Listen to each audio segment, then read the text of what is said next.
இருக்க ஆசி ஸ்ரீகள் நெக்ஸ்ட் பிரேமு என்ன மாதிரியான ட்விஸ்டாக்க போகுதுன்னு பார்க்கலாம். முத்து போயிட்டு மனோஜ் கிட்ட சொல்றாங்க, இங்க பாருடா அவங்க சொல்றாங்க இவங்க சொல்றாங்கன்னு சொல்லிட்டு உன்னுடைய லைஃபை நீ கெடுத்துக்காத, நான் சொல்றத கேளுன்றாங்க. யார் என்ன சொன்னாலும் நான் அதை கேட்க மாட்டேன். சாமியார் என்னுடைய நல்லதுக்காக சொல்லியிருக்காங்க, அவங்க பேச்சை மட்டும்தான் நான் கேட்பேன், உங்க யார் பேச்சையும் கேட்க மாட்டேன்னு சொல்றாங்க. ரவி வந்து வேணாடா நீ இப்படி பண்றது ரொம்ப பெரிய தப்பு, நம்மளுடைய கையை தான் நம்ம நம்பணும், நம்ம உழைச்சாதான் நமக்கு சாப்பாடு, அதை யோசிக்கணும், அதை விட்டுட்டு நீ இஷ்டத்துக்கு பண்ண என்னடா அர்த்தம்னு சொல்லிட்டு கேட்குறாங்க.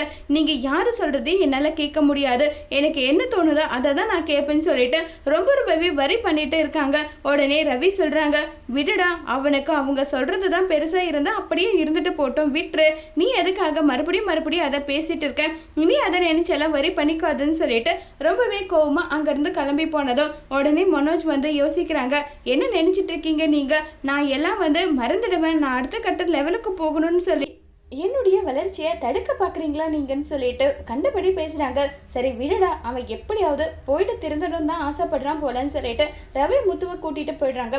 அப்போ முத்து சொல்கிறாங்க, இவன் பண்ணுறது எல்லாமே தப்புடா, ஒருவேளை இவன் கஷ்டப்பட்டா அது அப்பாவுக்கு தானே பாதிப்பு வரும், அதனால தாண்டா சொன்னுன்றாங்க. நம்ம ஒருத்தரை சொல்லி திருத்தலாம், ஆனால் இவரானா திருந்துற ஜென்மமே கிடையாது, விட்டுடுடான்னு சொல்லிட்டு ரொம்ப வருத்தப்பட்டு பேசிட்டு இருக்காங்க நம்ம முத்து. அதோட இந்த பிரமவை முடிச்சிருக்காங்க.